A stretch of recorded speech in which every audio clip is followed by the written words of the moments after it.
Hey, CQHD here with a different kind of review.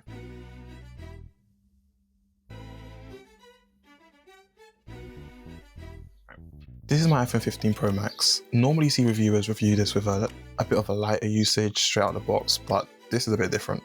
This is going to be my experience using my iPhone 15 Pro Max for about a year and a bit with some heavy usage. When I first got this phone about a year and a bit ago, in November 2023, which was a long time ago, it was actually pretty good, but it had its issues straight out of the box. The most notable was overheating, which Apple has addressed and pushed a fix with an iOS update, but some people are still saying there's still some issues. Did it make a difference to me? No. It would still heat up for the most basic of things. I've always noticed it when I was on FaceTime, for example. I wouldn't have to be on the call for so long before the actual person on the other side would see me start freezing or moving at a much slower frame rate, just because the phone was actually much hotter than it should have been. Let me know down in the comments below if you've had the same issues or with what apps, for example. Let's talk durability. The iPhone 15 Pro Max, or my iPhone 15 Pro Max, has actually dropped exactly 32 times. Don't ask me how I know this, but just trust me, I know this exact number. And one of those times, it dropped on the bathtub and chipped the bathtub, but there wasn't a dent on the iPhone 15 Pro Max or the titanium outer frame. Surprisingly though, the screen never cracked. The screen literally never cracked. And I think this is a combination of Apple's ceramic shield and having a flat display, so no curves at the edges. Ceramic shield is essentially Apple's version of Corning Gorilla Glass, which is used on some Android phones, but made in such a way that it makes the screen a lot more tougher and scratch resistant.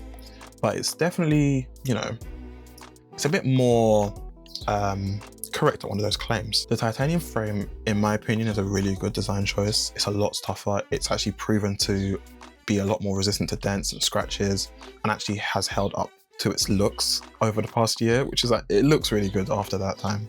I am going to need someone to confirm this though, but has anyone noticed that the back glass has never scratched?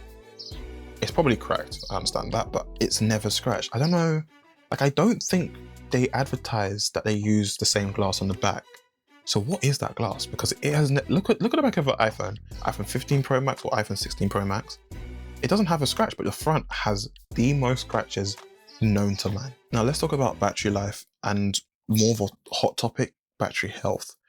And it's not been impressive. And if anything, it's actually taken a massive nosedive into like the 89% battery health mark, only about after 400 charge cycles. And that alone has made a massive difference in day-to-day, like my own day-to-day life with my iPhone 15 Pro Max. Nowadays, I've actually had to remember to bring the charger, just so I can charge it up midday in the afternoon before I head home from work. But when I got the iPhone 15 Pro Max, that's a mouthful. When I got the iPhone 15 Pro Max in the beginning, it could easily last a whole day. I wouldn't have to think about bringing a charger. In fact, it actually impressed me on how long it lasted before I had to remember, oh yeah, I need to charge this phone for the next day, not for the second half of the day. The always on display has been a welcome addition, honestly. I've got all the options on, and it's not made a difference to my battery health or life, and it just looks beautiful. So just leave it on, you don't need to turn it off. When it comes to charging, both MagSafe, which is the circular wireless charger that's magnetically attached to the back of the phone, or you can magnetically attach to the back of the phone, and the welcome addition of USB Type-C. Now, depending on what power brick you buy, it does make the phone a little bit hot. More specifically, the MagSafe option, but it's not a problem. It's not a problem when you're charging, so that's fine. As long as you're not charging it in direct sunlight, like right outside, it is boiling and your phone's heating up. Don't do that.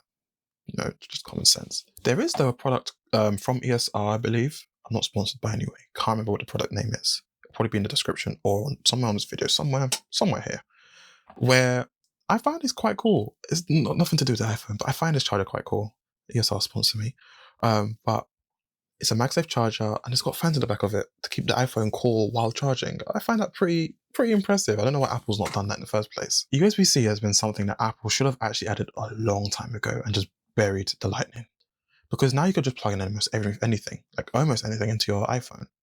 Even right now, I've got my SSD, a USB hub, a microphone adapter. You can plug anything into your iPhone. And now they all just work. You don't have to buy a converter or an adapter to make something work. You can even plug your iPhone from a USB Type-C directly to a TV with HDMI. You could do that with Lightning, but USB Type-C is now so much more adopted where you don't need adapters for these type of things. You can just plug in and go. Now let's move on to the cameras, which are really impressive. And I've actually loved using my iPhone 15 Pro Max to take pictures and videos time and time again. Getting these crisp and vibrant images from the 48 megapixel main camera, the ultra wide camera, and the telephoto lens over the past year. And it's even good enough for me to use it as the main camera right now for this YouTube video. Pretty impressive. As for the software, iOS 18 has been good, I would say. When I first got the iPhone, there was a ton of bugs. Even now, there's still some bugs. And I find, or have a little pet peeve, is that the word? Or a little gripe with some people who would install the iOS 18 beta, which was earlier in, let's say, July of that year, and just wouldn't report the bugs. You'd go to Reddit and you'd see people saying what the bugs were, but not reporting it through the, the feedback app. Guys, if you're using an iOS beta, please report it using the feedback app, because people like me, who wasn't on the iOS 18 beta and brought the phone pretty much day one, would have seen those bugs that you said on Reddit, and Apple never saw them. Apple doesn't look at Reddit. They look through the feedback app. So make sure you report through the feedback app. But anyways, iOS 18 has been great. You get a lot of updates. It's still updating at this moment in time. There is the, pending thing of Apple Intelligence, which we won't get into because it's not here. There are some features here and there with the ChatGPT integration, emojis you can create, which I actually have loved. I can now create a dumbbell emoji for the times I go to the gym, and some stuff with writing tools, which is good, but ChatGPT can do it too. Yeah, but Apple Intelligence is just not here. I find it a big flop, and hopefully we'll see what Apple comes out with on WWDC 2025 to see if it will be released in its full capacity. There's already a lawsuit happening. There's always lawsuits happening, but there's already a lawsuit because Apple sold the phone on the promise that it was built for Apple Intelligence. Where is it? Even with the iPhone 16 Pro Max. In fact, that phone was heavily advertised. That's what the lawsuit's for. But for the 15 Pro Max, which is also a supported device, doesn't have it. So, yeah. Now, even with a few setbacks like the battery health declining and stuff like that, I think the iPhone 15 Pro Max is a good device. I would be careful about the overheating because it seems to still be happening for a small amount of people. But yeah, if you're looking to get it, but just be cautious, or probably be ready to upgrade to the iPhone 16 Pro Max. Now, did I keep my iPhone 15 Pro Max? No, I sent it back to Apple.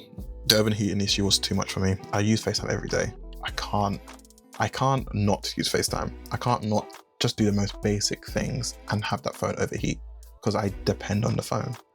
So yeah, the iPhone 15 Pro Max is no longer with me. If you want it, you can go get it. But I will, in my honest opinion, skip it. Go to the iPhone 16 Pro Max. It's a lot better, and there will be a review coming out on that in some time.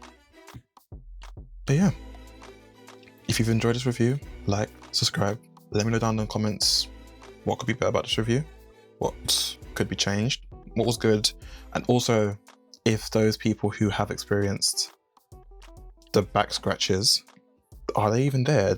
What a phenomenon that is. But yeah, I'll see you guys in the next one. Peace.